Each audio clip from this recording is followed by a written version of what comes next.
বন্ধুরা, আজকের recipe soya চানা। গরম জল দিয়ে দিলাম সয়াবিনের মধ্যে, দিয়ে কিছুক্ষণ রেখে দেবো। কিছুক্ষণ পরে কাঁচা ছোলা, সয়াবিনটা নিয়ে নিয়েছি জল থেকে, পেঁয়াজ, কড়াইতে তেল দিয়ে দিচ্ছি। তেলটা গরম হয়ে গেছে, এর মধ্যে শুকনো লঙ্কা, জিরে ফোড়ন,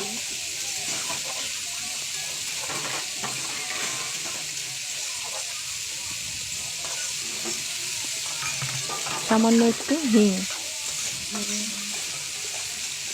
দিয়ে একটু নেড়ে নিচ্ছি।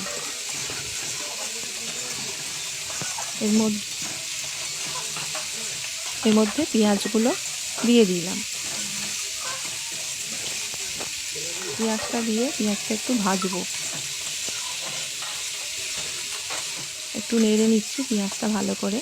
পেঁয়াজটা যখন একটু ভালো করে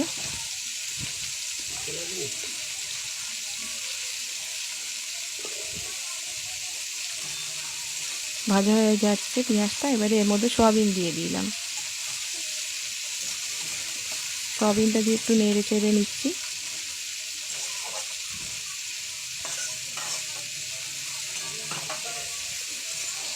এবার এর মধ্যে কাঁচা ছোলাগুলো সব দিয়ে দিলাম।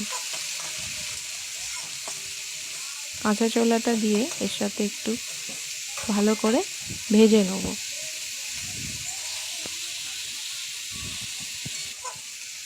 ভিডিওটা ভালো লাগলে লাইক, কমেন্ট, শেয়ার, ফলো করে দেবেন। রান্নাটা কিরম হয়েছে বলবেন, তাহলে আমার ভিডিও বানাতে আরও উৎসাহ পাবো। একটু কমেন্ট করে জানাবেন।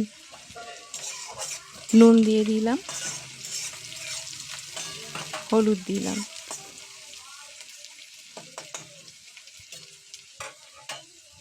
জিরে গুঁড়ো, সামান্য একটু চিনি, আদা রসুন বাটা,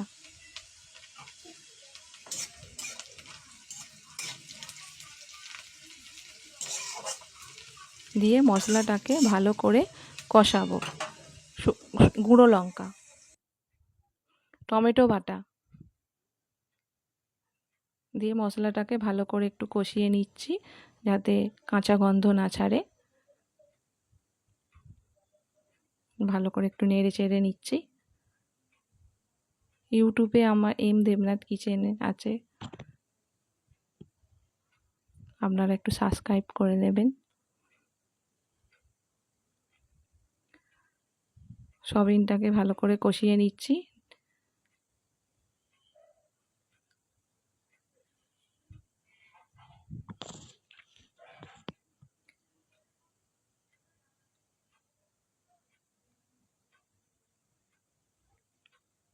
এর মধ্যে সামান্য একটু জল দিলাম। জলটা দিয়েও আর একটু নেড়ে চেড়ে নেব।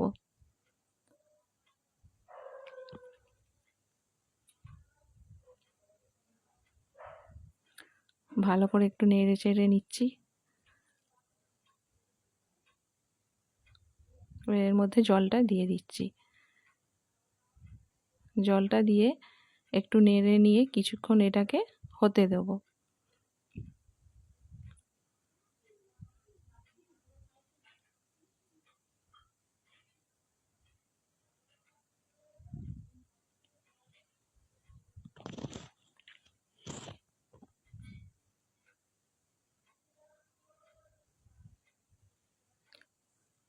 সয়াবিনটা যখন টকবক করে ফুটছে, একটু মাখো মাখো হয়ে আসবে।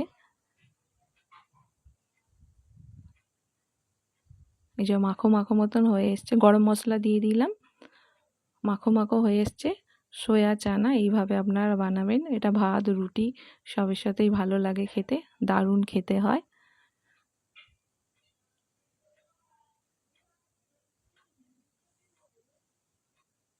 সয়া চানা রেডি।